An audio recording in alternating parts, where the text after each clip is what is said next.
Chase Thomas podcast. My nephew needs me to record. See, I already hate it. I hate it. All right, hello, and welcome back to another episode of the Chase Thomas podcast from still the aforementioned Chase Thomas, coming to you live from Knoxville, Tennessee, Everything School HQ. Joining me down there in Tequila, Georgia, my good friend, playing University of North Georgia alumni and host of the Georgia Voice of College Football is here. Matt, good evening, sir. How are you? Good evening, sir. It is good to be back. I know you're just locked into playoff baseball right now, right? I have the Cubs game taped, so I will go. I usually pick a game. Oh, really? I saw the Yankees. I was being sarcastic. No. Well, I have it. I like it. It's just I pick different series to lock in on. It's just like everything else, where it's just I'm not going to be sitting around all day watching. I got other stuff to do, but I do pick certain games, and just like everything else with NBA, and you got to pick your spots. We're busy guys in our mid-30s. We gotta pick our spots. So yeah, and you got a Cubs interest. I mean, with your wife, I imagine you're having to watch every Cubs game, right? No, she's not even that locked in. Or it's I've probably watched less baseball this year than any year of my life, if I'm being honest. Man, it was not that I'm just a fair weather fan over here. I've rooted for the Braves through the tough times, but it was bad this year. But yeah, with no Braves in the postseason, I feel like I have no interest right now. That's fair. Well, Matt Green, we got. I should say this. It feels like a layoff for everybody. I mean, yeah, you've got Kentucky at home, but you go through this slate. This just feels like a bye-week slate, man. So Tennessee obviously not playing on Saturday. Blasphemy. I mean, look at this slate, Matt Green. It's brutal. I think this is the worst slate of the season, outside of week 0, obviously. But this is the worst slate, right?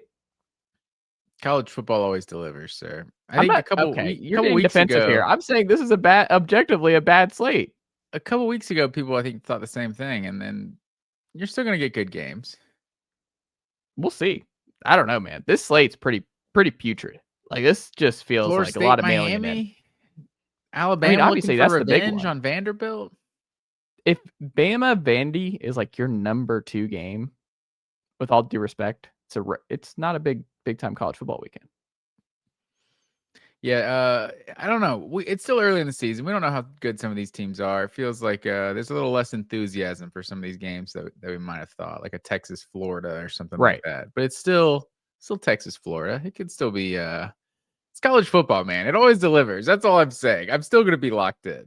Okay.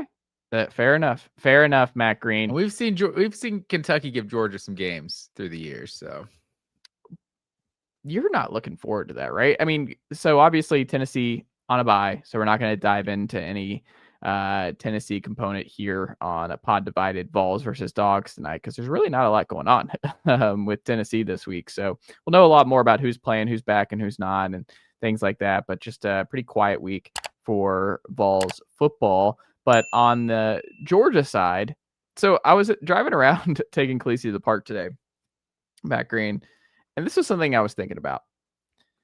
When you go through, I mean, Georgia's defensive stats, the sack issues this year, how different Georgia has looked on defense the last 2 years versus, I think, the peak years of Kirby Smart era. So much has been I imagine in the fan base, so many people have talked about Mike Bobo this, Mike Bobo that.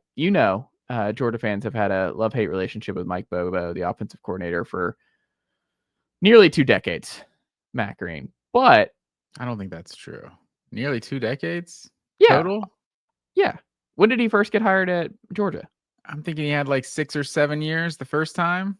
No, but I mean, how long was he there? I mean, no, I'm saying what year was that when he first got hired?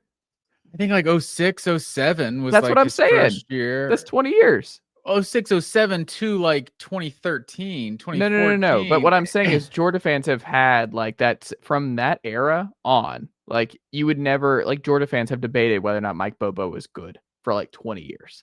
That's what I'm saying. So since he's been at Georgia, that when it started and everything else, and the offensive coordinator and all that, all I'm saying is you've never gotten a definitive all or nothing take on Mike Bobo. You've always had his defenders and his detractors. He got a head coaching job. He had to be pretty good. It's not me. I am saying that he's just always, to me, on the outside, been a very polarizing figure among Georgia without a doubt. fans. And that's my point here for the last 20 years.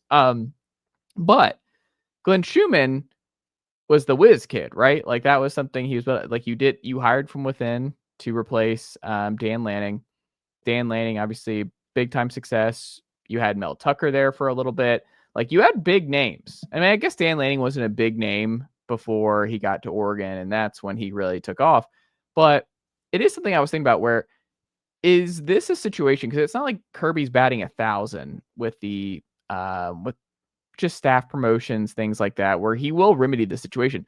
Where is there part of you that wonders, is Schumann, like, he's still valuable to Georgia, like coaching linebackers, whatever, but you need a new DC. Like, it doesn't have to be Muschamp if he doesn't want to do it, but there's someone else who needs to be calling the defense, someone in from the outside to add more juice to that side of the football going into next year. Like, is that something you're seriously you've thought about? Because I just feel like Georgia's defense, I don't know if it's fair to drop on Glenn Schumann, but the sack stuff and just where Georgia's defense is at, especially their pass defense, I mean, it's not great. It's not a great situation to start this year, and Kirby being a defensive guy, I do kind of wonder if they just need more juice, or they need to add a DC to that side of the ball. Everyone's looked at, and it just reminds me of James Coley, where it's like, oh, but he's a great recruiter. It's like, oh, but Glenn Schumann, mastermind, whiz guy, young. He was obviously at Alabama and everything. Is there part of you that wonders, like, yes, Schumann's a really good asset, but he doesn't need to be the sole DC, and we actually need to go out and spend big money on our Jim Knowles next offseason? To this point, zero part of me is thinking that. Like, it's not like the defense doesn't. I think the defense deserves a little more blame for this loss to Alabama than the offense does, just simply because they couldn't get off the field, and Alabama had the ball for 35 minutes. And the jury is out if he is an elite defensive coordinator. But I mean, this guy has been a co-DC since 2019. Like, he's one of, I think the only guy left now that was with Kirby on his very first staff coming from Alabama. So, like, Glenn Schumann is Kirby Smart's right-hand man. Like, and yeah, you had Lanning, like you said, Lanning wasn't a huge name before he got to Georgia. Like, what was he, from Memphis? I believe that Georgia got him. And I mean, honestly, Todd Monken wasn't even, like, just considered the best OC in the world before he got to Georgia.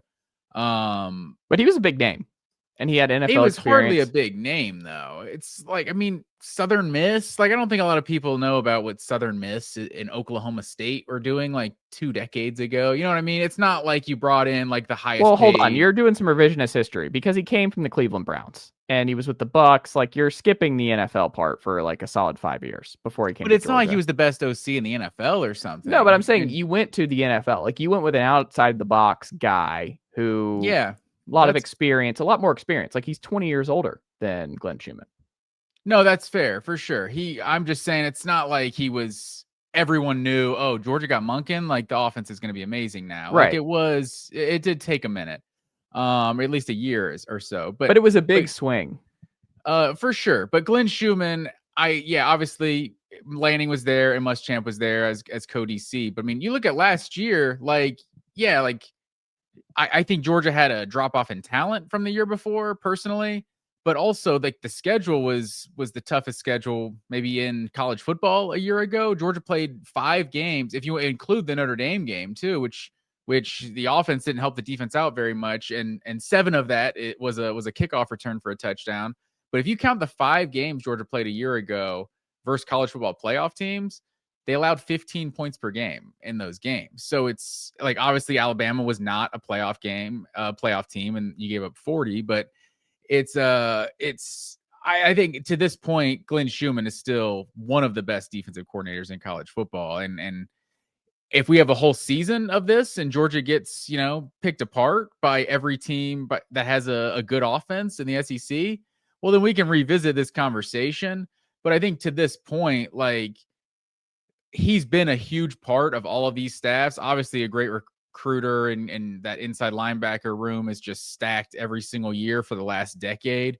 But it's not like he's just a recruiter. Like, this guy's been, like I said, Kirby Smart's right-hand man for a decade now, and been a part, even when you're getting these big names, former and like coaches like Mel Tucker and Will Muschamp, like he's still a co-DC on those staffs. So I think it says what Kirby Smart thinks of Glenn Schumann's ability. I can't put it. James Coley, that was just that was a 1-year experiment, and like the offense was terrible, and you got rid of it. Like you can't throw him anywhere close to James Coley territory. No disrespect to the defense is not current good right now. 63rd in a lot of key stats on BCF toys. Like you're second to last in the conference in sacks. You're taking a lot of steps back, and a lot of third downs obviously were awful last week against Alabama. I don't know. I think it's just a lot of talent still on that side of the ball, and it's just I don't know. Sometimes you have 2 years of evidence here where it's like it's not like a train wreck, but it's also like, but hey, you think Georgia's we defense add was someone bad last year? Huh? Do you think Georgia's defense was bad last year? It wasn't scary. It wasn't one of those deals where it was like, it was not. And again, you don't have Jalen Carter and Jordan Davis and some of those big time names, but also, I mean, you still have a lot of big time talent. Like it's still mostly blue chippers on that side of the ball. It should not be this bad getting to the pass. Like you should not be desperate going for Elo Medozi in the spring portal and stuff like that. I mean, that one, he's just a rotation guy. And that was one where it was like, you just raised an eyebrow at why there was so much just buzz there. I'm like, all right, well, it's a big jump up going from Army to SEC play. And we'll see how it works the rest of the way. But I don't know. I'm not saying you move on from Glenn Schumann, but I do wonder if you get back to that, the best version is like a co-DC where you get a big name next to him and they partner along with Kirby. Like you find someone else in there. And in fairness to the Medozi point, he is just kind of a rotational guy at Georgia to this point. So it's not like he's having to play all the snaps with a guy. But you're not getting anybody on that side. Like no one scares you on Georgia's. No, without a doubt, the pass rush to this point is super alarming. Like I think it's that's what I'm saying. If we have a whole season of this, then yeah, there's a conversation to be had because Georgia's defense has not looked good in the 2 games they've played against legitimate competition. So I think that's fair. I'm just rejecting the premise of 2 years of this because I think Georgia's defense, while they weren't national championship level maybe a year ago. I guess that's also debatable if the offense is a little better and they can actually run the ball like a typical Georgia team. But I think it's a complimentary football. I think the last year they definitely weren't as dominant as they've been in recent years. I think there's no question of that. But they were still a good defense this year. Yeah, you could argue they're not even a good defense at this early point in the season. So it's Kirby Smart and Glenn Schumann also. So I trust that they're going to make those adjustments and Georgia's going to be a good team this year. But let's also keep in mind, like they gave 24 points to Alabama. Like, I mean, giving up 24 points, like you should win that game. Like if you like not like 24 is nothing, but I mean the fourth down you didn't get, the touchdown pass you dropped, like Georgia could, with the way the game happened, like Georgia can easily have scored 31 and won that game. So I think 24, even though the third down thing was just so embarrassing, it's not like it wasn't just like giving up a 50 spot where you're uncompetitive or something. Like it was situationally not good, but you did shut down Alabama and you shut them out in the last 2 quarters of this game. That's fair. Anything you have on Georgia, Kentucky before we get into our week 6 pick'em? Yeah, I mean, I'm just like the conversation we're just having. Like, you could argue Georgia didn't look great in the cupcake games this year, but I think that seems like more of a Georgia thing than an indictment on the team. It just seems like Georgia doesn't do as much as other teams in some of those cupcake games. I thought the Marshall game was fine, 45-7, but the Austin Peay game wasn't great. So the 2 games you've had against legitimate competition, I use the term legitimate competition loosely, I guess, when it comes to Kentucky Wildcats. I think they are the worst team in the SEC. So they're obviously a step up from Austin Peay and Marshall. I guess, right? They're obviously better than Marshall. Not to just sit here and clown Kentucky because Georgia's had has had some ugly games in Kentucky last year, specifically, but they did hang a 50 spot on them the year before in Athens. So you would like to see Georgia win this game convincingly. Like you want an easy game. I don't know if you saw that stat. I think it's like the last 7 games versus Power 4 competition. Georgia's 4-3, and 3 of those wins are in overtime. So being the Texas game, the Georgia Tech game, and the Tennessee game from this year. So there's not been a lot of easy games for Georgia in recent history, in recent, the last 7 at least, So it would be nice for Georgia to just come out and have a dominant win. The way they've run the ball to this point in the season, like maybe it's not a sexy win. Maybe you don't get Gunnar Stockton going out there and it's a lot of fun and they put up a 40 spot, but maybe you just kind of run all over Kentucky and it's 28-7 and you get out of there with a win. It's hard to say. I would like to see some fireworks and just have a little fun out there because it hasn't been too much fun. It's been a lot of stress to this point in the season. So yeah, I'm curious to see, how this offensive line shakes out week to week, but yeah, I think the defense, hopefully they can create some pressure, but I imagine, with what Kentucky's done passing the ball this year, like this is not going to be a sack game that Georgia has. Like Kentucky might throw the ball 12 times or something. So even if they're losing, they might just keep running the ball. So yeah, I don't know. I'm not excited for this game. I'm shocked this is an ABC game, a noon. It's like a sleepy noon game, but I don't know. Coming off the loss to Alabama, I assume there's some refocus going on. I mean, it's one of those that there's zero chance Georgia loses this game, but there's a high probability they win it ugly. I mean, they've won 15 in a row here. No one really talks about this kind of streak that they have because I mean, you remember the Florida over Kentucky streak. Georgia's kind of building that new version of it, but the last that one got to like 34 or something, I think. But this one might get to that. With you're halfway there at 15. Yeah, that's true. But 13-12 last year in Kentucky, and then last 2 years ago in Kentucky it was 16-6. 3 years ago in Kentucky 14-3, and then 9 years ago in Kentucky it was 27-24. The difference is when this game's in Athens, none of them have been close. So it's really just when Georgia goes to Kentucky, it gets really sleepy and it just low scoring and it's just kind of ugly. It's like they know they're going to win, but they just have to do just enough. I don't know. But there's a stark contrast between when the Bulldogs go to Lexington versus when the Cats come to Athens. So yeah, this will be a very sleepy game, or I shouldn't even say sleepy, a very demonstrative statement game, I think, for Georgia. I think they're going to win and cover and cruise in this one.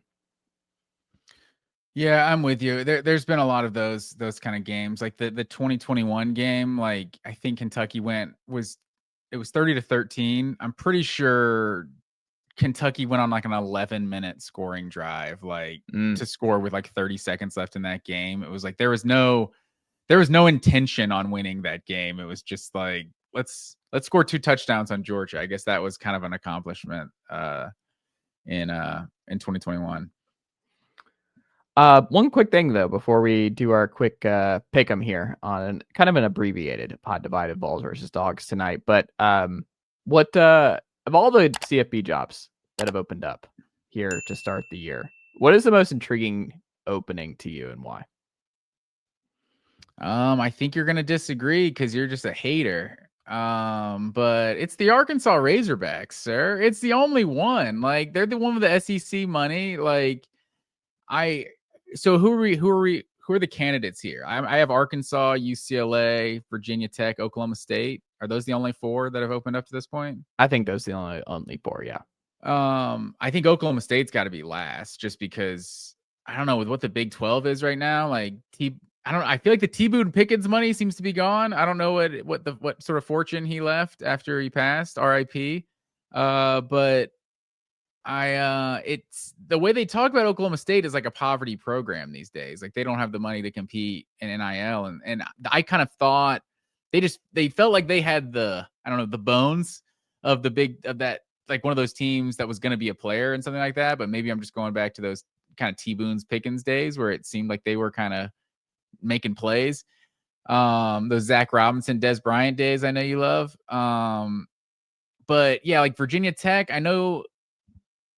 I'll let you get into Virginia Tech, but UCLA, I feel like because they're in the Big Ten, and I feel like, I don't know, Chip Kelly, like we kind of forget that Chip Kelly was actually good, like pretty good at UCLA, like winning like 8 and 9 games, like there for like 4 or 5 years, maybe longer. So I don't know. I would say UCLA is probably second, but Arkansas, like we talked about a week ago, like given the John Calipari money, like they seem like they want to be a player, like in the NIL game and all of that, and they're in the SEC. I think Arkansas, like we talked about, like if they get the right guy, I'm not sure what Missouri has, what Ole Miss has, that Arkansas doesn't have. Yeah, I think UCLA is like a distant 4 for me. I'll say. I just feel like UCLA has so many other problems, and they're so far behind in a tougher situation in the Big Ten that, like, I don't know, man. Like, they have to. A lot of things have to go right in a hurry with UCLA. And for me, I think Oklahoma State is slightly behind Virginia Tech. I think I think a lot about the Virginia Tech thing, and obviously a big deal for them is the Virginia Tech Board of Visitors approving $229 million athletics investment plan. So that's going to potentially really entice some bigger names, and it's something that they're going to obviously get more serious about winning a winnable conference. You know, I mean, look at who's undefeated in the ACC right now. Who is it? Like Duke, Virginia, Miami. Is that it? Off the top of my head, I guess Georgia Tech too. And, it's just winnable. Like Georgia Tech might be the best team in the ACC this year. We'll find out. Are you just talking conference record or overall? Conference. Louisville and Cal are both 1-0. Okay. As well. So noted ACC legend and longtime members, Cal. But I just think it's interesting because obviously we grew up on Virginia Tech being awesome for most of our childhood, and getting an investment here where, I don't know, I think it's interesting because they have to nail this, because we're expecting the ACC to split up again, in the next 5 to 6 years, whenever that big drop off for the big names to depart. So they have to nail this. If they want to get on one of the life rafts to the Big Ten or the SEC, Virginia Tech has to get serious, which it seems like they are financially, and they have to get serious about this next coach. Like, they need to nail this next hire. So I just think there's a lot of pressure on them to nail it. And I also think there's a lot of pressure on Oklahoma State to nail this next hire, depending on who it is, so they can revitalize that NIL donor base and everything else. And it's hard to follow the best coach in college football in their football history, in Mike Gundy. Like, that's going to be really hard for whoever that is to follow, because, I mean, like I said, he was there for so long and was so good for so long that we'll see how it works there. But Arkansas, just, I don't know, man. Rinse and repeat. They'll probably be fine. They'll hire. I mean, I'm a big Dan Mullen guy. Maybe they hire Dan. Maybe Petrino gets the job full time if he goes on a run. But I don't know. Like, Gruden doesn't move the needle at all. I don't understand, by the way, why Gruden gets this lot of intrigue and like, oh, I would love to see Gruden. But yet we have a bunch of people who are like just dunking on Belichick to UNC, the greatest NFL coach of all time, and he's an absolute disaster to this point.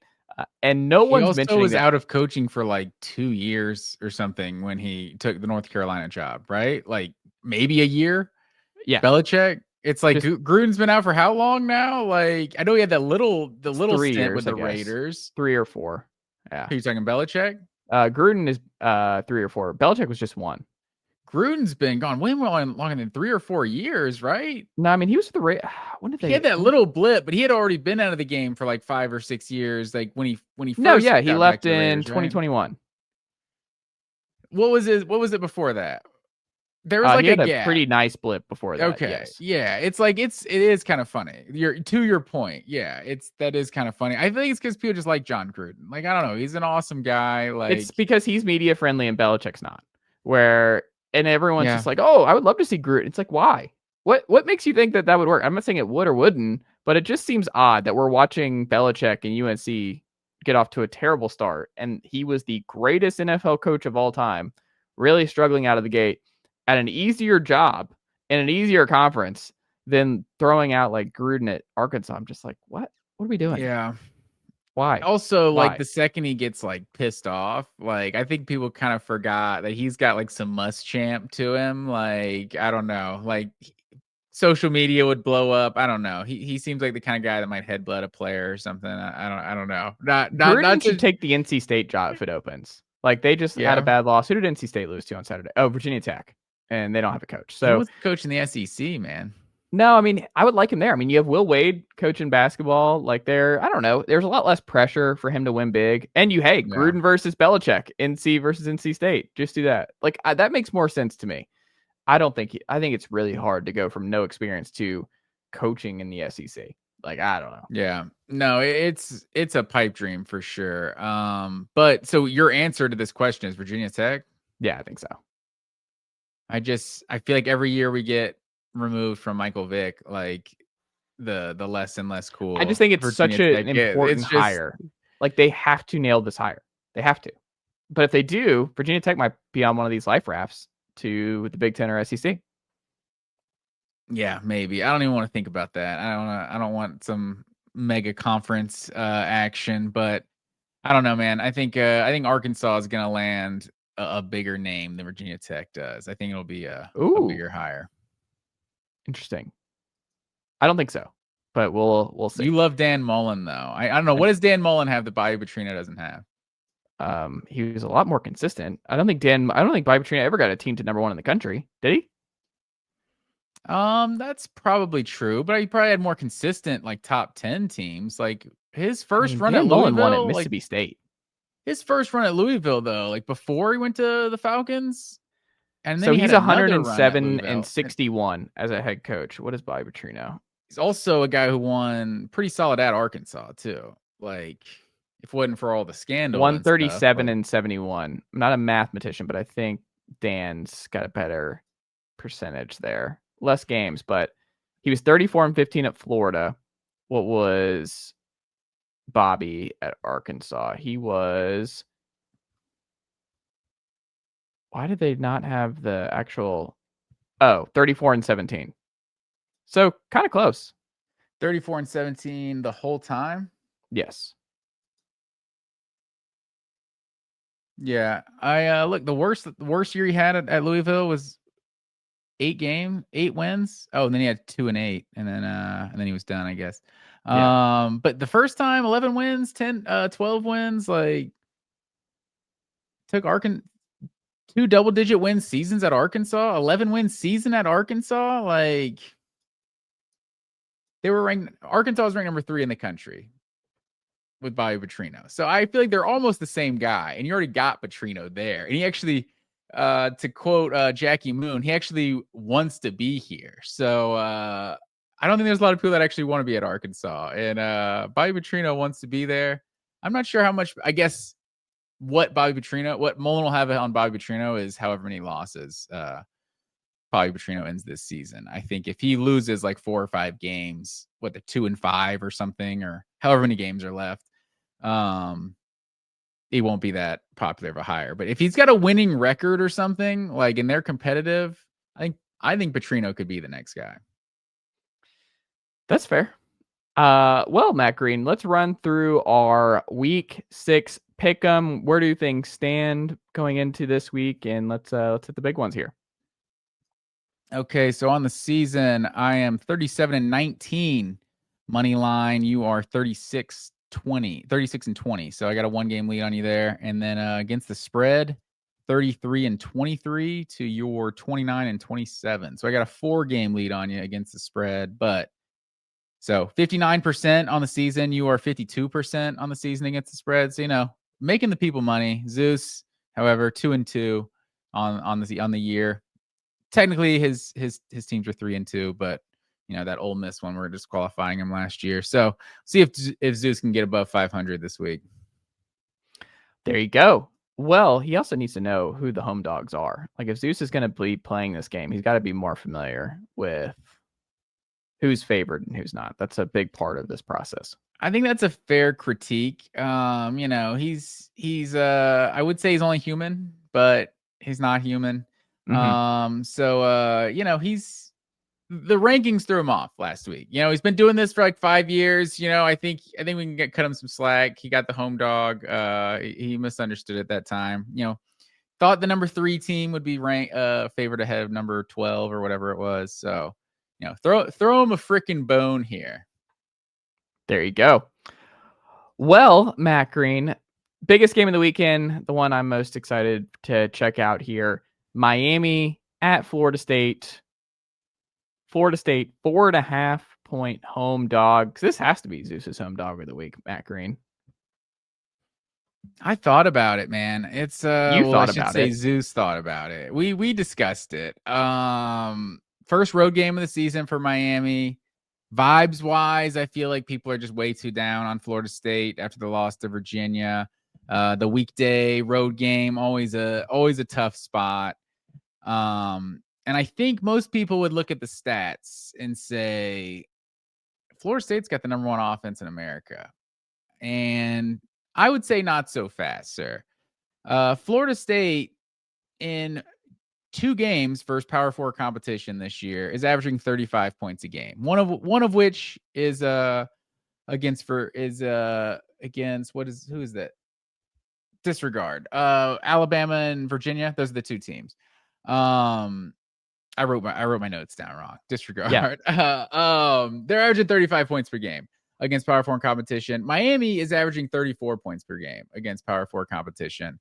Notre Dame, Florida, and South Florida. I'm including South Florida, actually. They're not Power 4, but they're a good team. A respectable opponent. And right now, in those same games, Florida State's defense is giving up 31.5 points a game, where Miami is giving up 14. And I just feel like this Miami defense is just so much better. I think it's going to be a game. Like, I think there's no scenario where, that Virginia game is telling of how good this Florida State team is this year. But I just think Miami's too good. I think they are the best team in the ACC. I think Miami wins, Florida State covers. I'm going to say Miami 34-31. Interesting. This is one I've gone back and forth on. I think at night it does help Florida State more. I think if this is a high scoring game, I think Miami loses. If this is a low scoring, just haymaker battle, I think Miami wins. I think Miami with Carson Beck and their style, I think Florida State wants to win with some big plays, like those 60-yard chunk plays that go for 6. And I mean, Tommy Castellanos, when he connects, I mean, yards per attempt's really high for him through the air. I think it's interesting because this is awesome just to have this game be a top 15 matchup again. Like, it's just better for college football when Florida State and Miami are playing important football games. So I'm excited for that. I'm just curious because FSU, they're 3rd in yards per attempt through the air. Miami, one of the best pass defenses in college football through 5 games this season. Miami is 30th in yards per attempt through the air. Like, Carson Beck's been good, but Miami's passing game has not been elite to this point. It's been about the defense. So 2 TDs, 2 interceptions, and a 37 quarterback rating against Power 5 competition for Castellanos, I found this afternoon.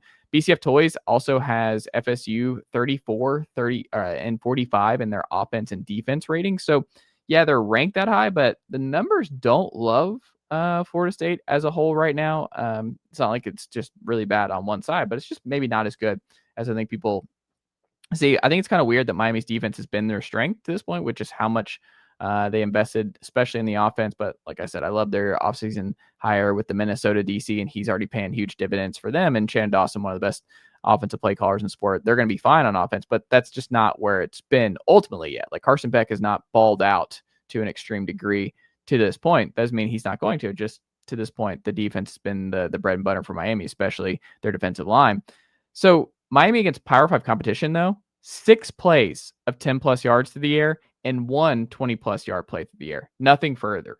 So they have no big plays to this point down the field through the air. None. And they're undefeated still. But if Florida State kind of does what they did to Alabama, where they kind of jump on Miami early, and this Miami has to play in a shootout type deal, I don't think they can win that way right now. I think they would have to show something that they have not shown yet. Like, and I think Florida State's just kind of going to be up and down this year. I think they're like an 8-4, 9-3 team to me, maybe even 7-5 if some other things go wrong. But I just think they're going to be like this. So I think people are like overreacting to that loss to Virginia, Virginia is a good team. Virginia is a top 25, top 27-ish team this year. And Chandler Morris is a really good quarterback. So I think Virginia is a good team, and that's not a bad loss, especially on the road. Miami's been in a lot of close calls. We'll see if they get bit here. And my gut is at night in Tallahassee, I just think Florida State's going to get up for this game again. Like, they obviously got up for the Alabama game in the opener. They sleptwalk through that Friday night spooky season game in Charlottesville. They lose that game, get a little bit of extra time here. Obviously, this game means a lot. Cristobal in this kind of spot, I don't think they're winning this game. I think this is Florida State upset written all over it. I think Miami's offense is not going to be able to do enough to keep up with Florida State if they hit a couple of big plays, especially at home. So give me Florida State 34, Miami 27. All right, put it on the board. See, I just don't think they're going to be able to run the ball the way they did like against Alabama. Like, at this point, Alabama's getting run on by everybody. So I don't know. I think this Miami defense is more legit. I think the Miami defense is legit. Road spot, night game, rivalry game. They might get tested a little bit early. Castellanos is going to try them down the field. CJ Carr did have some success. So CJ Carr did look good against this Miami defense in the early part of this season. So that's just also something to keep in mind. What were the road games Carson Beck played a year ago? Kentucky, Alabama, Texas, and Ole Miss. Weren't great performances in any of those games on the road. I would even say Florida. Like, it's a neutral site, but it's technically you're away from Samford. Definitely one of his worst performances also. Yeah. It's a good point. Vanderbilt, Alabama, the Tide are 10.5-point home favorites. Matt Green, what say you? I think Vanderbilt is a legit competitive team in the SEC now. Like, I think they're no longer just a cupcake, essentially. Like, I used to not count the Vanderbilt game when I was counting SEC stats because I would just throw that game out. Like, if we're going to hype up Ole Miss and like Tennessee when they drop 50 and 70 on some of these inferior opponents, it's like, well, then let's hype up Vanderbilt when they do it too. Also have the 31-7 win over South Carolina, like one of the more dominant wins of anyone has had in SEC play so far this year. So I don't think South Carolina is great, but I think they're respectable. Was that on the road also in Williams-Brice? Do you know off the top of your head? I was thinking it was. This year? Yeah. Yeah, that was at Virginia Tech. That was at South Carolina. No, I'm talking at South Carolina. Or at South Carolina, yes. Yeah. So, I mean, that's one of the more big-time wins an SEC team has had this year. And like I was just saying, like, Florida State ran all over this Alabama team. Georgia ran all over this Alabama defense. I think Diego Pavia is somewhere in between Thomas Castellanos and Gunnar Stockton when it just comes in terms of quarterback running ability. So I think there's reason to think Vanderbilt could have a lot of success running the ball on Alabama. I'm not here for any sort of like, oh, Alabama's out for revenge after last year's upset. Like, yeah, they're probably not going to overlook them the same because of last year's upset. But I think this Vanderbilt team is just pretty good this year. Like, I think they are a legitimate like middle of the road SEC team, probably. Like, they're not, I don't think they're a playoff contender or anything, sitting at 5-0, but I think, maybe that's a slight on them, but I feel like that's actually respect I'm giving them.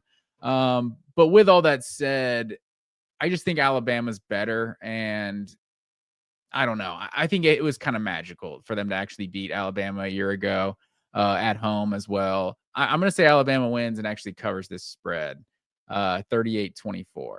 But I feel like it's going to be a game into the fourth quarter.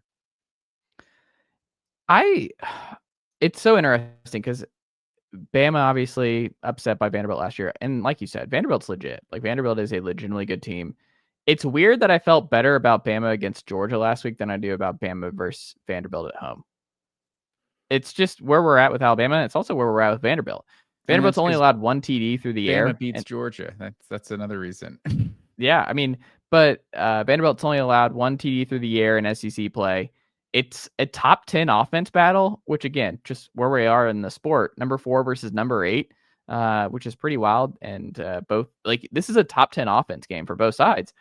Bama has given up the fewest passing yards at home in all of FBS, so that's something to monitor here. So I don't know. I would be very, very shocked if Bama, who has not lost at home to Vanderbilt in decades, if this was where they did lose. But I think Vanderbilt's going to push them. I think this is going to be a situation where Bama just came off another emotional big road win over their rival in Athens. You don't really get a week off or a week against lesser competition to really, take a breather from a big road win against the Dogs. You got to get right. Like, you have to take Vanderbilt seriously. Vanderbilt's a top 15, top 20 team this season in college football. Like, this is real. Like, Diego Pavia is better than he was a year ago. And I think this offense is better than they were a year ago. I mean, this is a legitimate top 15 offense in the sport. So I think the defense is going to be challenged in a big way here again. But I think Vanderbilt's defense, like, are they going to be able to get off the field on third down? How is Ty Simpson going to be? Because I think does he carve them up? I mean, I feel like the receivers for Alabama have gotten a lot more comfortable. Is Bama going to be able to run the ball? Because we still have not found them getting a groove with Jam Miller back this past week. But I mean, I love the passes to Caden Proctor. Maybe we get some more of those in this ball game. But I mean, German Bernard and Ryan Williams are playing really good ball. They need to get Isaiah Horton going a little bit more. But yeah, I think Vanderbilt's going to push, and I think Vanderbilt's going to cover. Like, 10.5 is too many, I think, for where Vanderbilt's at and how Alabama gets up traditionally against these kind of games when they're double-digit favorites. So I'm a big Kalen DeBoer guy. He's one of the best, if not best, big game coach in the sport right now. But this is the classic just letdown spot, I think, for the Tide. And I think Vanderbilt is going to be focused and ready to go game day there. I think they're going to push Bama, and it's going to be a hard fought win for the Alabama Crimson Tide. So give me Alabama 35, Vanderbilt 33. Yeah, see, I think there's probably like two sides that are a lot of people think that's like, oh, Alabama's pissed from last year and they're going to go out and stomp out Vanderbilt. And then people are like, Vanderbilt's pretty solid. They'll give them a game. I feel like I agree more with those people that think Vanderbilt's solid and going to give them a game. But I'm still going to go Alabama because I think the game day aspect and this upset a year ago, I think that kind of prevents what kind of could be a letdown spot. Yeah. Personally. That's fair. Final big one we'll talk about here on the show. It's another SEC one.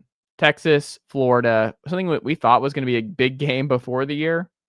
Not exactly the same feeling, but again, a game that Texas has to take seriously down on the road in the swamp against a top 20 defense in Florida. But what say you? Florida 6.5 point home dogs here, Matt Green. Florida is 1-3 this season, sir. That is just insane. They are averaging 11 points per game offensively in their last 3 games. They're only 3 games versus FBS competition. Texas has played 1 game against Power 4 competition this year, and they lost 14-7 to Ohio State. It didn't look very good for about 3.5 of those quarters as well. Well, I should say looked awful for about 3.5 of those quarters. The quarterback did, at least. I think I'm going off vibes. Florida's not starting 1-4, sir. The Gators are going to beat Texas. Texas has proven nothing to this point. Arch Manning is not a good quarterback as far as I'm concerned. DJ Lagway hasn't been great either, but in the swamp, I just feel like Florida does this. Whether it's Tennessee a couple years ago. I know there was the year where last year where Ole Miss came in. Like, actually, Ole Miss, was that a road game? Ole Miss was home game. I can't remember. You're talking about last year? Important. Last year that was at Florida, right? That was at Florida. Okay. I was questioning myself, but I don't know. I think the swamp, it's just, unless they've completely given up on Napier, which I don't think they have. I'm not a believer in Texas. I think with what Arch Manning has looked like to this point, like especially the last time we saw him play a road game in Ohio State, like we don't know that Ohio State's defense is significantly better than Florida's. Like I mean, it probably is because Ohio State won a national championship a year ago, but Florida's got a solid defense. If their offense wasn't just so terrible or turning the ball over, like this team, who knows how many wins they could have so far this year. So I think Florida does it. It's not my home dog of the week because I can't give Florida that amount of respect. But I'm gonna pick Florida to win this game. Interesting. I am not there at all. I'm not doing that. Matt Green. They've played, you know what's crazy though? With how much success they've had, especially in big games and everything else, that Texas and Florida played. Last year was the first time they played since 1940. And obviously, Texas blew them out 49-17. It's just odd that these teams have no history. Like two programs that won multiple national titles that have been very relevant, obviously, two of the biggest biggest brands, I should say, in the sport, that they had met up in more bowl games or something. Like, it's just kind of odd that they've played one time since 1940. But I just don't think this is not where Texas falls. Like, I think Texas's defense is going to the issue with Texas right now is their offense.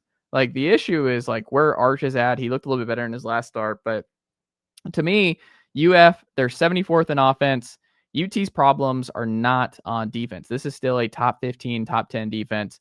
Texas and Florida both have only given up one passing touchdown apiece versus Power 4 competition. This is going to be gross. I think this is going to be, both teams are not going to be wanting to make a mistake. Texas is just going to want to survive and advance.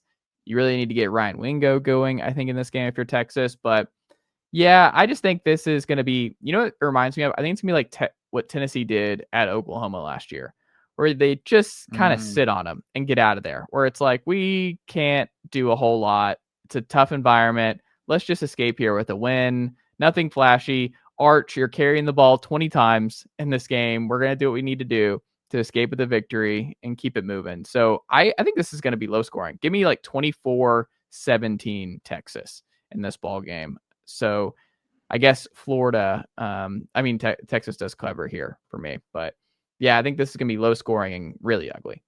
Where Arch is going to, I think the over-under for carries for Arch in this game should be like 15.5.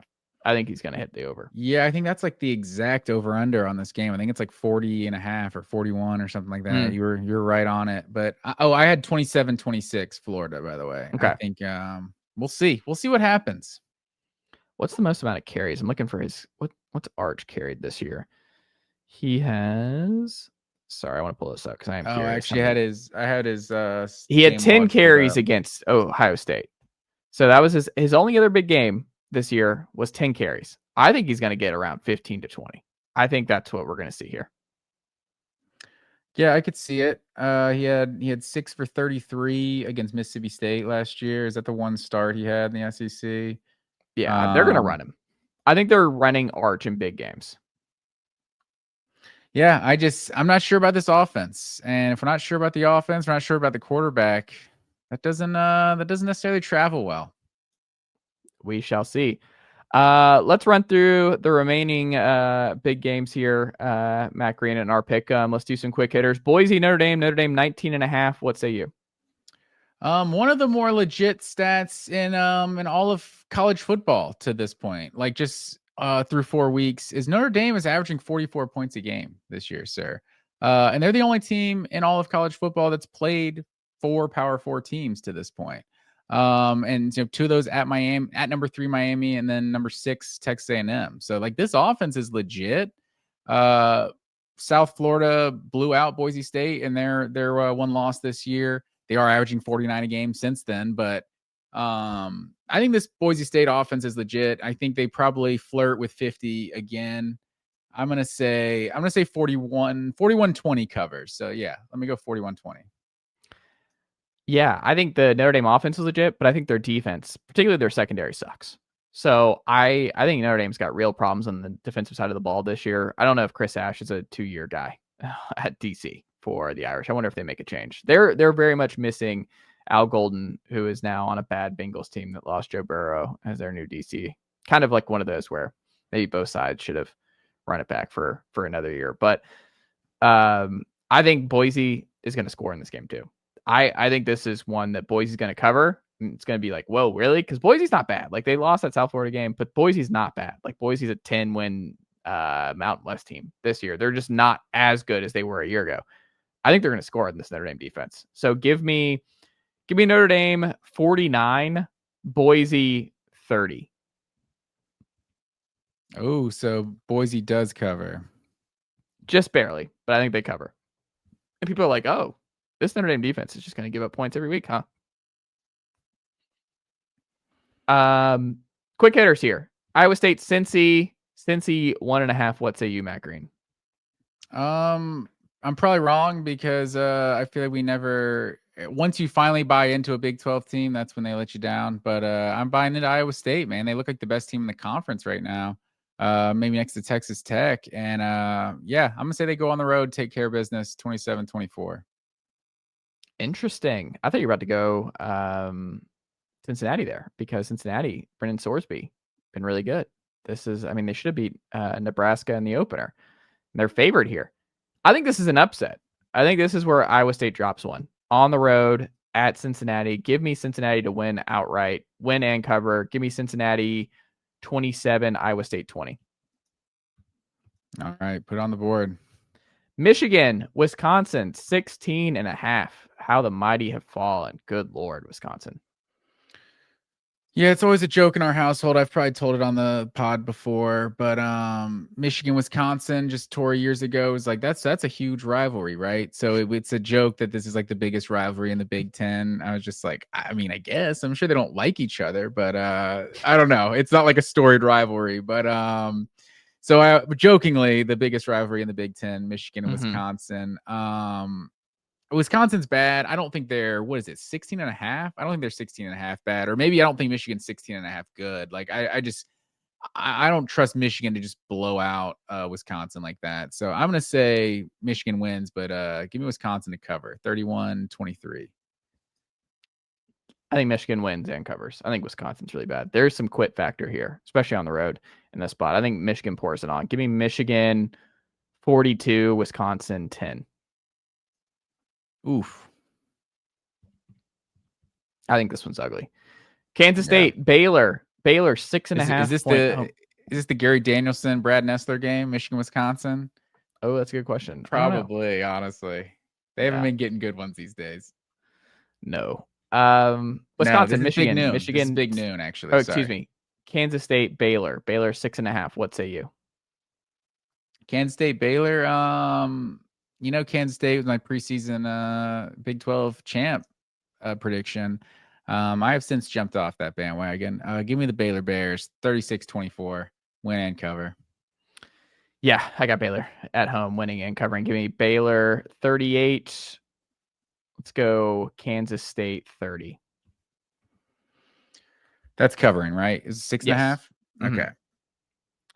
UVA at Louisville. Sneaky great game in the ACC. 7.5-point home favorites. Louisville, what say you? Yeah, Virginia's been scoring on everyone they play. I think I'm just going to have to go with the home team, but I think Virginia makes this close. So I'm going to say 37-33. Louisville wins. Does not cover. Okay.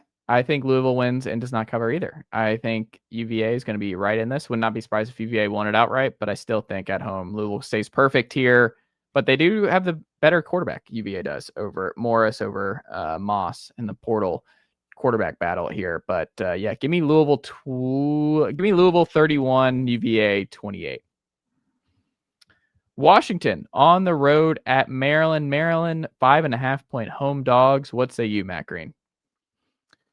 This is your home dog of the week, sir. The freshman quarterback, Malik Washington, sir, looking pretty solid in a pretty loaded conference of quarterbacks so far this year in the Big Ten. Yeah, give me Maryland 27-23, second straight loss for the Huskies. It was Ohio State a week ago, but this offense just really had no pulse whatsoever against the Buckeyes. And, maybe that's a trend for the teams playing Ohio State. But give me Maryland to upset. Home dog of the week. Interesting. True freshman, can't go there.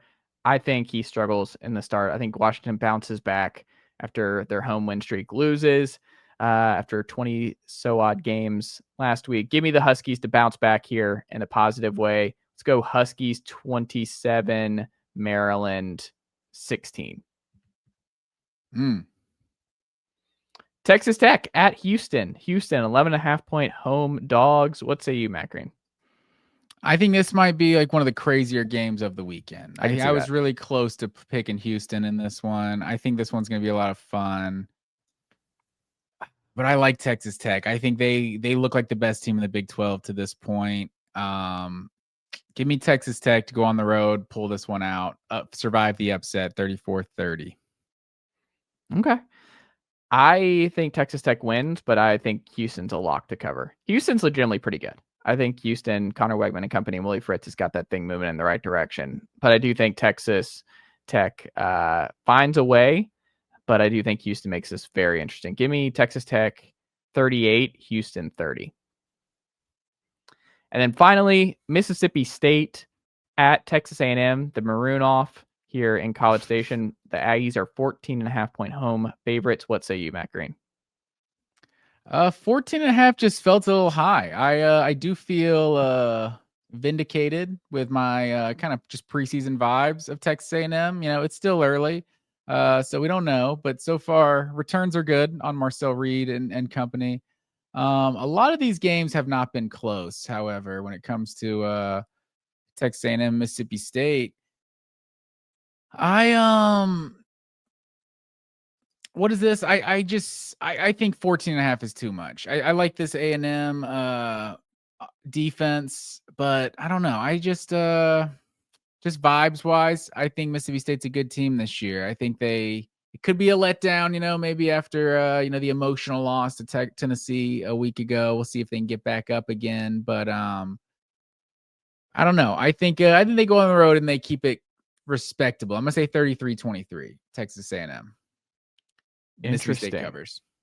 Yeah, no, I think this is a blowout. I think this is a bad spot for the Bulldogs after just a really emotional loss to Tennessee at home on Saturday. I think A&M still motivated. This is not a game where A&M is gonna drop it and play with their food a little bit. I think this is just a bad, brutal spot for the Mississippi State. I think A&M cruises here and crushes Mississippi State, unfortunately. Give me A&M. Let's go A&M 38, Mississippi State 20. 38-20. You got them covering by like a half a point. No, it's 4 points. What do you mean? It's 14.5. I have them 18. I'll allow it. I did some bad math there. Okay, I'll allow it. Yeah. Disregard. Well, there you go, Matt Green. I got a lot of numbers on my screen here. Ignore me. There you go. Well, that's all I've got, Matt Green. What can the good folks check out from you and the team over at Georgia Voice of College Football this week? Coming instant reaction on Saturday after the Georgia Kentucky game, and then every Monday at 7:00 we go live. So check us out, Georgia Voice of College Football. There you go, Matt Green. Always a pleasure, and I'll talk to you again in a couple days. Yes, sir.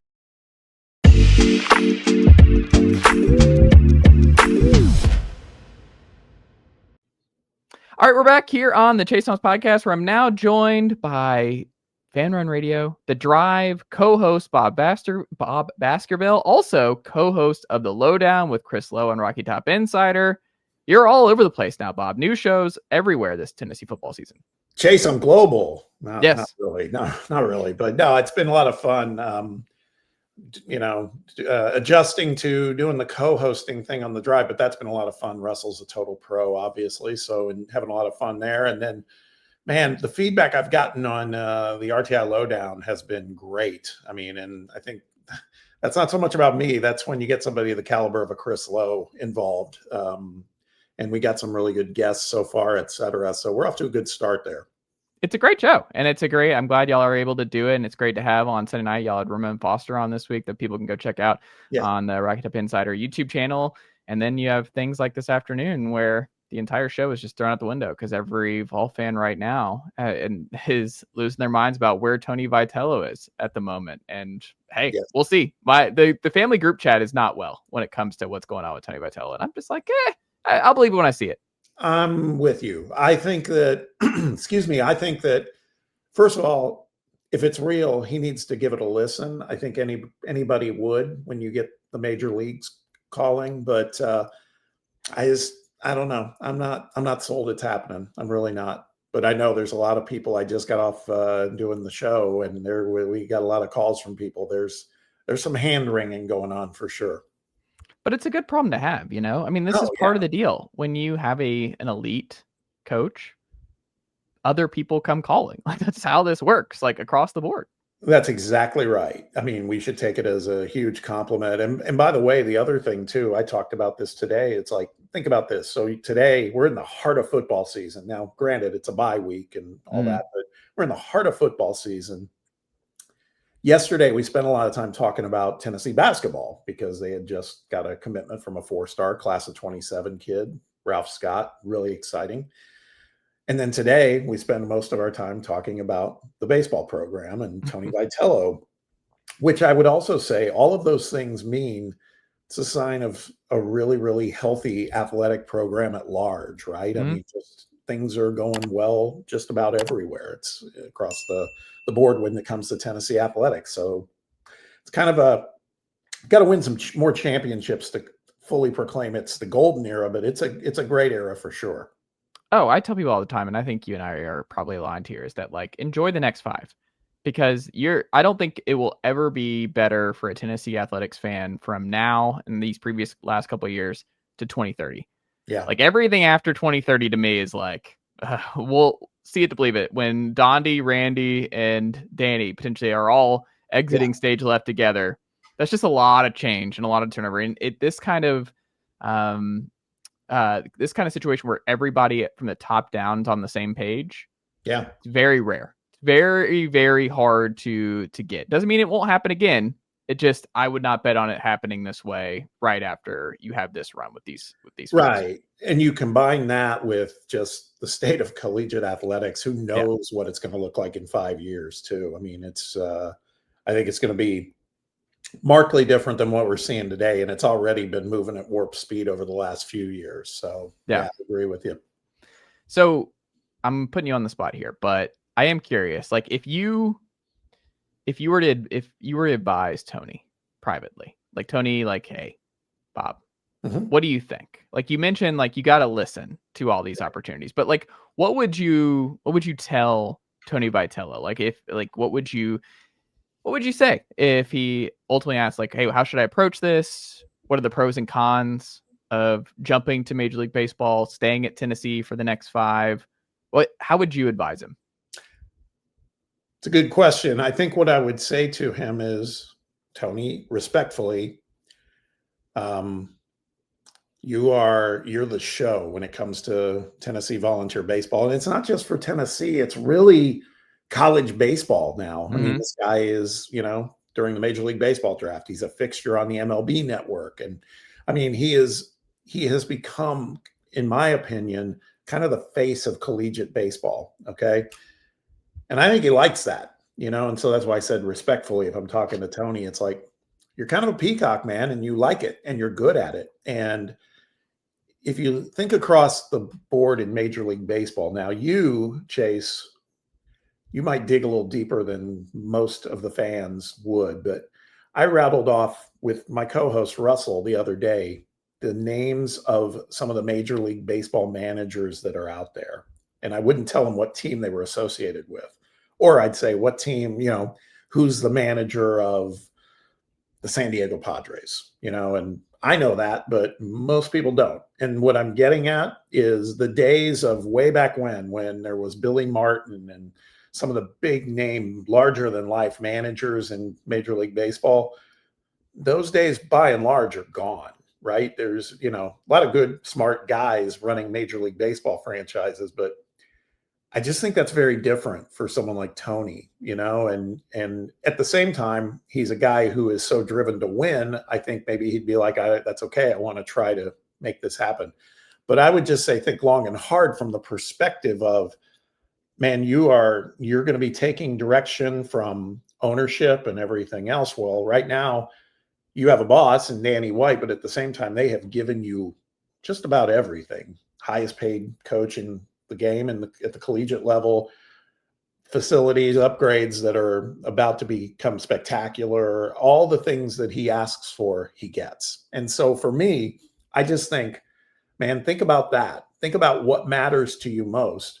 And if you want to be a Major League Baseball manager, just understand that, you know, you're going to be behind the scenes. It's all at that level. It's about the players. It is about the players. And I just, like I said, I say that with all the love in the world. I just don't know if that's Tony's thing. Tony, I think, likes to be the ringleader, so to speak, you know? It's just a gigantic change going from managing a bunch of 18 to 22-year-olds to mostly older, like 27 to like 34-year-olds. Right. It's just a different, and the money is just different. Like the amount of money and just, I don't know. My gut is, I mean, I think we're aligned where I don't think he's going to do it. My gut is he rides this out with everybody else, you know, for the next 5 years. I think it's just too good of a gig, and he's built too much of a juggernaut that I just feel like he wants to see, could I be the best college baseball coach of all time? Right. You know what I mean? Like he's on that kind of track where he could win a couple, like it wouldn't surprise you if he won 2 more titles over the next 5 years. Absolutely not. I think we're going to win another title in the next couple of years for sure. I think it's, you know, you could almost mark it down, just the level of talent he's bringing in and the way he gets that talent typically to congeal. I really believe that. And those jobs won't go anywhere. Like if I'm Tony, I might wait around because like St. Louis Cardinals, like what if they come calling 5 years from now? Like more of like a dream job type deal where you know, like you wait it out a little bit longer because Tony's not going to be, that's what I would tell him. I was like, dude, you're not going anywhere in terms of a commodity. Yeah. Like they're going to keep calling. If they're calling now, they're going to call in the next couple of years because you're not going to stop winning at Tennessee. Like that's not going to happen with where you're at facilities wise, recruiting wise. Like this is a sustainable Death Star model that I just wouldn't run from, man. Like I would ride this out for as long as you can.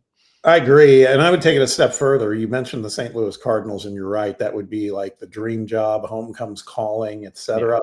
Yeah. And it's ironic that today I just saw that St. Louis's attendance for the 2025 season was down over 600,000 people or fans, which is like, that's one of the biggest drop-offs in Major League Baseball. And we know with the Cardinals, tradition-rich franchise, they're not going to abide by that for too long. They got to have a better product. And so my point is, to your point, I think the stars could align. It might be a couple of years down the road, but St. Louis may be like, man, what are we going to do to get this back on track?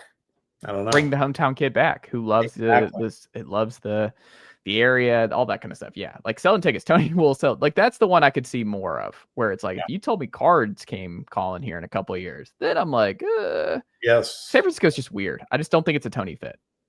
I don't either. A lot of people keep drawing the Drew Gilbert tie-in. It's like, that's one player, man. That's just one player. That's not like, and he could be gone next. It's not like he's he's not Barry Bonds over there. Like and I love Drew Gilbert more than anything in the world, but he's like what I said the exact same thing today on the radio, Chase. It's like, he's a nice player. He really is, but he's not like the franchise player. Yeah. He's not the star he was at Tennessee. No, like totally different deal.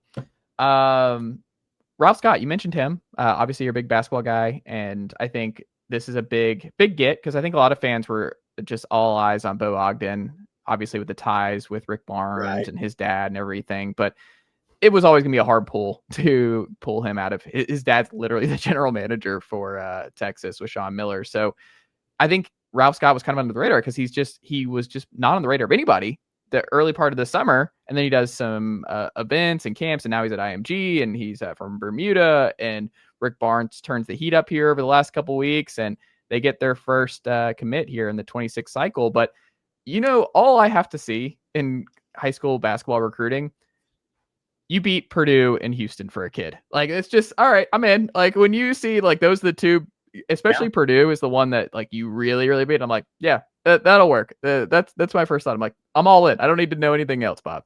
Yeah. And this one's a little, it's kind of touchy for me because, you know, I'm from the state of Indiana. I grew up a Purdue fan. Yeah. Okay? Because in Indiana, you're either Indiana University or Purdue. And usually it's Indiana. Purdue fans are the minority, but I've always loved Purdue. But now that I've spent most of my life here in Tennessee, you know, I'm more of a Vols fan.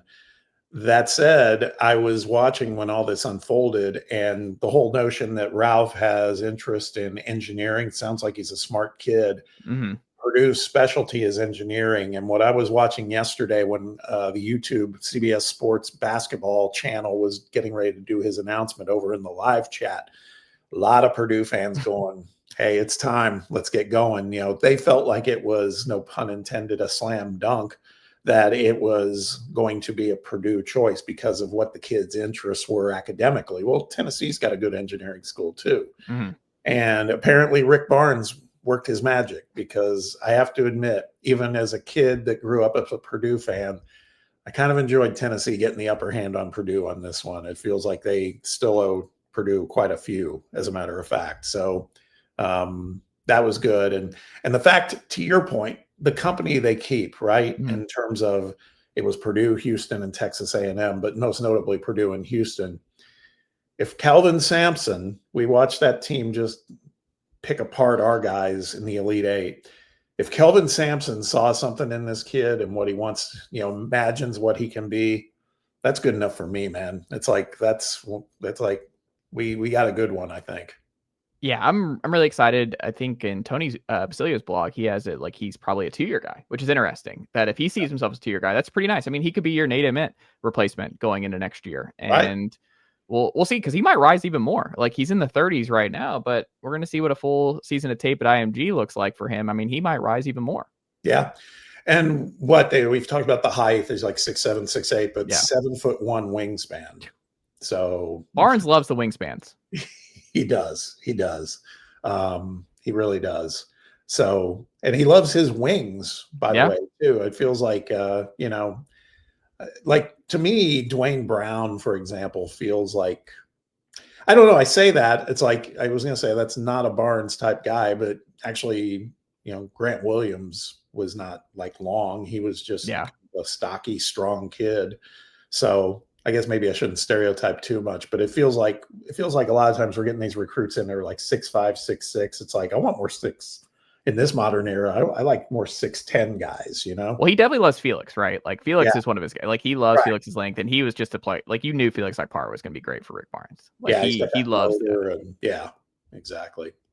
And then there are guys where I'm like, Shump and I, we've like, Shump's come around on Estrella. I've been a team leader of JP Estrella Island for years, but it's one of those where, like, I wish Rick and I could have it be like, hey, I need you to do me a solid. I need you to live with some of these JP issues and just let him work through it. The talent's there. I just it kind of like Dalton Connect a little bit, where you're like, he's not going to be 100% of what you're looking for.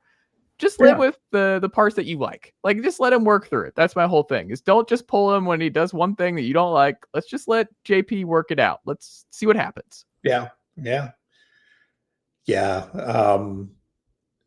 I don't want to drag you into a rabbit hole, but you mentioned Shump and our friend Ryan Sylvia, who you know better than I. I have really come to appreciate that dude's sense of humor and everything else. We were on a text thread. We have an RTI text thread on the weekends, particularly during the games. And he was down in Starkville, right? Mm-hmm. And he kept posting on the text thread, there's a lot of irresponsible ringers out here, you know, talking about the cowbells. Mm-hmm. And he kept saying it. And finally he said, there's a lot of irresponsible ringers out here, and I'm going to do something about it. Which made me laugh. It was like, what are you going to do, man? I wrote, what, violence? And I was talking to Shump about it, and he said, oh, man, he goes, Sylvia will take something. He'll take a bit to the end. 100%. Yeah. Sylvia and I, in the last couple weeks of the radio show, I mean, we got Brett hot.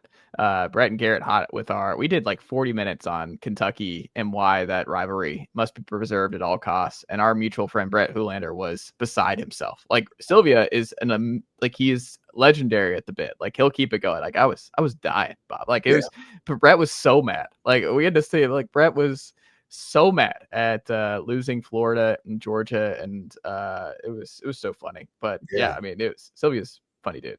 Yeah. Well, Bob Baskerville, another question I have for you. Would you buy or sell? I was thinking about this week, that it's kind of wild that it's October 1st as we're taping this. And I was thinking about this today, that Tennessee versus Vanderbilt, I think will be more of a college football playoff play-in game for Tennessee more than Florida. And I don't know if any of us thought that was possible before the year, but that game, even at home, like if it was on the road, like last year, I'd be very, very nervous about where Tennessee is at and what Vanderbilt's really good at with Tennessee. But yeah, I mean, have you thought about that at all? Like how big of a game potentially Tennessee Vanderbilt's going to be? I keep bringing it up that, man, this is a team that could ruin our season. It was kind of like last year. They could have last year too. And you remember that first quarter, how that felt. It was like 100%. Oh, man, this is the most Tennessee thing ever. I really thought that last season was an aberration for Vanderbilt, Chase, and I guess I was wrong. And I mean, I think Clark Lee's doing a nice job. And listen, this is the thing with Diego Pavia. As much as he annoys me, he's obviously a player, and his psyche, so to speak, or whatever you want to call it, it is worn off on that team. I mean, they all have that mindset now. It's like, why not us? I mean, I don't know if you saw him talking about Alabama, but he was quoted today, Diego was saying, hey, if we play our game on Saturday in Tuscaloosa, this isn't going to be close. That's what he said. And some people are like, oh boy, bulletin board material. I've come to the conclusion that it's bulletin board material for them, for Vanderbilt, right? They need something to believe in, and that's what they keep doing. And yeah, man, I really think that game is going to be incredibly, incredibly important for both teams at that stage. Can't believe I'm saying it, but I agree. Like, it's the biggest Tennessee Vanderbilt game in a long time. Like a long, long time, where that's always a sleepy ender, you know, like you go in the stadium, it's just kind of like, let's put a bow on the season. It's just, no one's anxious walking into Tennessee Vanderbilt. Yeah. You're going to be a little anxious potentially this year. Yeah, that's right. I mean, think about this. I was just talking about Vanderbilt and Alabama. College game day is going to be in Tuscaloosa this weekend. Yeah. And Vanderbilt's the opponent in that game. I mean, it's crazy. It's absolutely crazy. They deserve all the credit. I mean, I didn't think it'd be this sustainable. Like, the offense is better than a year ago. Like, Diego's better than a year ago. Well, and they are just punishing teams in the second half of games too. If you look, I mean, now, this is going to be for sure their biggest, most, significant foe. They've played some kind of lightweights, but my point is they take care of the business that they're supposed to. I really was not sold on them still this season until the South Carolina game. Now, South Carolina feels like that's a bit of a different scenario than we thought they would be too. Yeah. But they looked like they had the better personnel over South Carolina. And that's crazy to say, just given, what South Carolina does in recruiting and everything else. Yeah, people haven't fully adapted, I think, where it's just like, no, Vanderbilt's just good. Or they're like, oh, I don't know about Auburn. They're like, they should beat Auburn. Like, you look at it and you're like, no, they should beat this team. Like, that's one of those deals where you have to look at Vanderbilt differently. I think it's hard for a lot of folks. When you think about Chris Brazzell and Colton Hood, two biggest transfer portal wins here, I think the last two cycles for Tennessee now, with Brazzell breaking out this year and Colton breaking out as a first-year transfer. But this year in particular, through 5 games, who do you think has actually been a bigger deal that they popped right away for Tennessee to start this season? Has it been Brazzell, or has it actually been Colton Hood? That's a tough one. I mean, you could go with either one. I think I would go with Colton Hood. Only because we were so beat up in that defensive backfield, with Jermod still being out and then Ricky Gibson being out. And I felt like Colton Hood was somebody who maybe he just got out of Colorado because he just didn't like the vibes there, and maybe he wasn't good enough for Deion's plan. You know how he is. Well, it's turned out, boy, you want to talk about some sweet revenge, as if Colton Hood ends up, he's projecting, I know you've seen it, in mock drafts as a first-round pick now.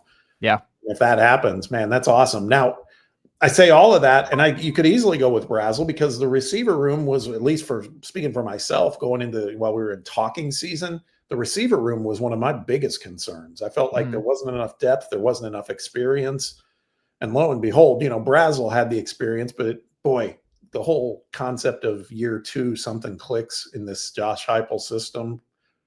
He's proven it, because this is not the guy we saw last season. We saw him a few times in spurts, catch against Alabama, a couple other things, but not with any consistency like we see now.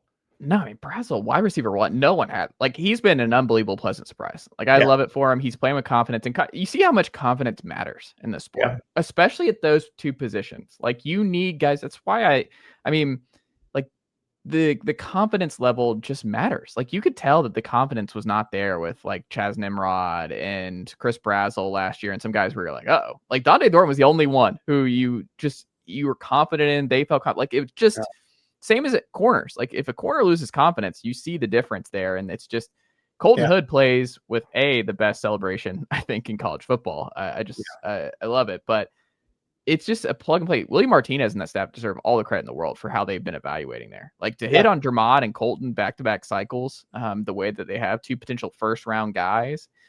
And like you said, I mean, just because you've gotten such bad injury luck with Dermott and Ricky in the same season, I don't know where you would be with, because you see behind Ty Redmond, would it be William Wright, the walk-on, with Ty Redmond a bunch? Like, that's kind of where you'd be looking at. So I'm with you. I think if they did not hit that spring portal home run, they'd be in trouble. And think about it this way too, Bob. Like, Colton was a spring portal guy. Spring's gone. Spring portal window's gone this cycle. So they have been able to get him in January if there's and then what do we think? Like, those are some interesting things we're going to have next year, because there's not that spring portal window for you to be like, we need more depth here. Like, we need to go in the spring portal. Nope. You got what you got at that point. So I'm very curious to see how that plays out. I'll let you go with this, Bob. So we're going to call this bye week Bob. Bye week Bob here. What is your number one Tennessee football thing that you are thinking about most during this bye week? Can we be, I don't want to say 100% healthy, but can we be pretty much as at full a strength as we've been the whole season for Arkansas? And so my point is, will we see any of Jermod? Obviously, Sanders played a little bit at Mississippi State, so seeing David Sanders was good. I would assume we would see more of him in the Arkansas game. And I would like to believe that from everything I've gathered and heard, it sounds like Jermod McCoy, he wants to be out there, but it's about getting fully cleared. Mm-hmm. I would love to see him, even if it's only a couple of plays, getting out there against Arkansas, because it's that following weekend in Tuscaloosa. Man, we need him. We absolutely need him. So for me, what's on my mind is this the week we kind of get the feedback going into next week that we're as close to full strength as we've been the entire season? I think that's critical now. We're going into, there's Kentucky after Alabama, and I don't think you can sleep on Kentucky, but clearly they might not win a game in conference. So should be able to take care of them. But then after that, you got Oklahoma. So after Arkansas, you've got 2 of your 3 games are against top 10 teams. And man, we have got to be ready, whether it's home or on the road. I just think those are going to be hard games. Yeah. I mean, David Hobbs seems like, he had the Instagram post. That's going to be huge. Get back in the interior. Yes. I didn't mention Hobbs, but you're right. Yeah. Like he was my Omar Norman lot breakout before the year. I think he has the most pass rush chops in the interior. I mean, you have Rodney Garner comparing him to Richard Seymour. Like, he doesn't throw out those kind of, like, when you hear stuff like that, you're like, all right, this guy can be really, really special. So I'm really excited to get him back. But like you said, Jermod, he's coming back at a perfect time. But this is like, I guess, the beggars can't be choosers. But I do wish one of these guys could play safety. But you can't play Jalen and Boo together as much as you wish, because they obviously graded out well, but they played the same position. So you have to rotate them a little bit. But you have no depth at safety. And for back-to-back cycles, you lost a starter who could really help you to Miami, where this happened to Tyler Barron the season ago, where they brought everybody back except Barron, and the pass rush and the sacks went down. You went from 9th in the country to 46th. And that was because you didn't just, I want to say that, I guess the best way to frame it is like, suck it up with Tyler Barron of like, hey, just ride it out for one more year. My deal. Jacoby Thomas, you didn't have a whole lot of depth to be like, yeah, well, we're fine with or without. It's like, well, no, Jacoby's been really good at Miami to start this year, and he would have been really nice to give Idris Farouk another year to get ready as a third-year player to be in a spot where he's playing 75. Because I don't blame Idris. Like, Idris is in a tough spot, man. Yeah. But you don't have any depth there, so you're just kind of, you got what you got. And Tennessee safeties are in the bottom end of SEC play and in the SEC. So it's just like, I'd love getting Jermod back, and I'm like, I wish we could move someone to safety. I wish that was a possibility, but it's not what you can do right now. So Ty Redmond's going to be kind of an unfortunate loser here, because he's gotten so much experience and really grown, but they don't rotate there. Like they don't rotate at corner. So if Jermon's back, it's going to be a whole lot of Jermon and a whole lot of Colton Hood. So Ty, it just kind of is what it is. Let me ask you very quickly as we wrap here is what's your take on Boo Carter? We need more time with him on the field because I feel that way. I mean, take the knucklehead aspect out of it. The guy is a ball player, man. I mean, that's all there is to it. I just, whether it's returning punts, whether it's some of the defensive plays I've seen him make, we need more of it, man, particularly given the cycle of games we're getting ready to go into. Oh, 100%. Like Boo is just, I think these next 2 weeks need to be about a come to you know what moment with the staff and with Boo of like, what are we doing here? Like this half in, half out stuff is not benefiting either side. Yeah. So it's like either he's a guy who's going to play 40 plus snaps at star and return all of our punts, or we're moving on. Like it's just one of those deals where it's just, hey, shut it down, get ready to transfer, whatever. But this is obviously not going to work out. We're going to give those snaps to somebody else, and we're just going to end this back and forth or like 1 foot in, 1 foot out, dip our toe into the Boo Carter experience. And I'm like, he was your lone true freshman starter last year. And I mean, it was, you won the game, so it didn't matter, but it was borderline coaching malpractice not to have him out there for those first 2 snaps at punt return. Cause like people are like, oh, he's muffed 2 in the last 2 weeks. It's like, well, he lost 1 and you're forgetting that he returned punts for the majority of last year too. He has something like 40 something punt returns at Tennessee. Yeah. Let's not forget, like there's 38 plus that he didn't lose. So it's not the same when you're just talking about like just throwing him back there. So yeah, like that stuff is just very, very silly. So I'm with you. I mean, I think he had his best week as of all this week. I think he played pretty well, especially in the second half against ETSU. I think he's a confidence guy where like the more snaps he gets, the more he's able to be on the field and just get comfortable. I feel like the better he is. Like some guys are just like that. So I don't know, but I just think but Jalen McMurray's been good. Like that's the whole problem is Jalen's a good player and a good star, but it's like, you can't really take him off field. He's obviously a great leader. So I don't know. I wish Boo could play safety. Like that's the main thing is I wish you could slide Boo over these next 2 weeks. Be like, hey man, we need you to start rotating in at safety next to turn time. That would be my wish, but they're kind of in a tough spot there. Yeah, I would agree. Just make a decision is my whole thing. Just 100% in or 100% out. And I can't help but think it's not, I don't think it rests with Boo. I think Boo wants to be out there. You know, at this point, I think it's about the coaching staff, you know. That's just make a choice. And I think the whole fan base will be fine either way. Like if you make a choice, just be like, what are we doing here? Okay, that's what we're doing. Fine, let's ride. People are like, because people are confused. Yeah. Why is he not in? And then you're like, why? What are we doing? What are we doing? Well, Bob Baskerville, what can the good folks check out from you over at FANRUN Radio and Rocky Top Insider this week? Well, I'm actually going to be taking a little break, which I'm having a bye week, so to speak, coming up with no game. I'm going to be doing some family stuff. So I'm taking a few days off, but the boys over at FANRUN will continue to carry the fight. I'll be back next week around midweek as we get ready for Arkansas. But Russell and the boys on the drive will be doing their thing, as will all the other shows, Talk Sports and Tony Vitello and the Playbook. We've got a full slate. No voluntary reaction this weekend because there's no game, but that's okay because that's kind of exhausting sometimes because our fans just, man, they get emotional, but we love that passion. And then the RTI low down, I always mix them up, low down with Chris Lowe. He's going to carry on this Saturday or Sunday in my absence. Ryan Shumpert will co-host with him. There you go. And, it's the little known thing. The Arkansas game next weekend will also be a celebration of the 40th anniversary of the Sugar Vols. Okay. So they're going to have a lot of those players in town, et cetera. And Chris has already brought in Dale Jones, who old school Vol fans know who Dale is. He's also been pretty successful as an assistant coach at Appalachian State and Louisville, other places. Former Vol that was on that team in '85. So he'll be joining. I told Shump, I was like, kind of predates you, my friend, but you know, you can still find questions to ask him, like what's Dale think of this version of the Vols, et cetera. So the lowdown's going to keep on trucking, and then we'll, that's what I love with Chris Lowe is I just don't know who he's going to pull out. You know, when we were going to the Mississippi State weekend, he was like, "Hey, got Jeff Lebby." It's like, think we'll take a conversation with him. That's good. Yeah.